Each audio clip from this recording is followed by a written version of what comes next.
পাতুরি আর পাতুরি পাতুরি যখন থেকে উঠলো তখন থেকে মুখে একদম লেগেই আছে। তো কলা পাতায় যে পাতুরিগুলো হয়, ইলিশ মাছের পাতুরি বা যাই বলো না, তো ওটাতে কিন্তু না পাতাগুলো খাওয়া যায় না, আর পাতাটাই কিন্তু আসল স্বাদ আনে। তো আমি এমন একটা পাতা দিয়ে এটা করব, সেটা পাতাও খেতে পারবেন আর ভেতরের যে জিনিসটা সেটাও কিন্তু খাওয়া যাবে। আমি এখানে নিয়ে নিয়েছি লাউ পাতা, তো লাউ পাতা দিয়ে বেগুন পাতুরি করব। শেষ পর্যন্ত পুরো ভিডিওটা দেখতে থাকো। আমি বেগুন নিয়ে নিয়েছি, ছোট সাইজের বেগুন। আমি আলু ভাজার মতো বেগুনটা কেটে নিলাম, তারপর আলুও নিলাম, একটা আলু দিলাম, তারপর ওর মধ্যে দিয়ে দিলাম পেঁয়াজ আর সর্ষে বাটা আর শুকনো লঙ্কা, ধনে বাটা দিচ্ছি। আমি এখানে আদা রসুনের বাটা দিচ্ছি না, কারণ গন্ধটা সেটা কিন্তু থাকবে। আর দিলাম গিয়ে একটু সর্ষের তেল আর লবণ হলুদ পরিমাণ মতো দিয়ে বেশ ভালো করে এটা মেখে নিলাম। তারপর এখানে আমি নিয়েছি লাউ পাতা, বেশ ভালো করে ওটা ধুয়ে নিয়েছি।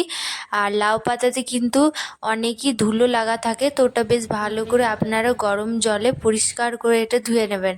তারপর ওটা মিশ্রণটাকে মাঝখানে দিয়ে সুতোর সাহায্যে এটা আমি বেঁধে নিলাম। তো চলো এক এক করে এটা বেশ ভালো করে আমি পাতুরিগুলো তৈরি করে নিলাম। তো এবার এটা আমি সর্ষের তেলে ভেজে নেব।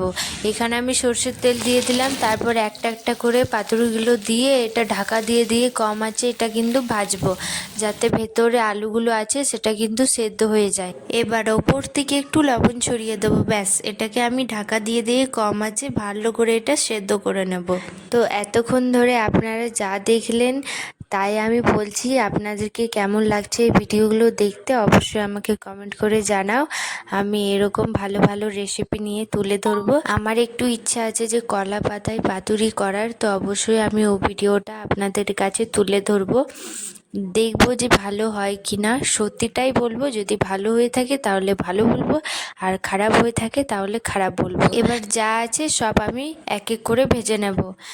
তো এই যে ভাজা হয়ে গেছে, আর ভাজাটা কিন্তু দেখার পর ভীষণ ভালো হয়েছে, আমার এটা পুড়েও যায়নি। তো এরকমভাবেই কিন্তু আপনারা ভাজবেন, তাহলেই কিন্তু পাতাটা সমেত খেতে পারবেন। আর গরম ভাত দিয়ে এটা মাখিয়ে কিন্তু বন্ধুরা অসাধারণ লাগে। আপনারা হলেও একবার বানিয়ে ফেলো। তো আমার ভালো লেগেছে বলেই আমি বললাম যে বানিয়ে ফেলো, সত্যি এটা খুব সুন্দর। তো এই ভিডিওটা কেমন লাগলো অবশ্যই একটা কমেন্ট করে জানাও। যদি ভালো লেগে থাকে তাহলে আমার চ্যানেলটা করে দাও সাবস্ক্রাইবার। পরে দেখা হচ্ছে নেক্সট ভিডিওতে। আর দেখতেই পাচ্ছ এখানে আমার আলুটাও ঠিক সেদ্ধ হয়ে গেছে, যেহেতু ঢাকা দিয়ে দিয়ে ভাজলাম।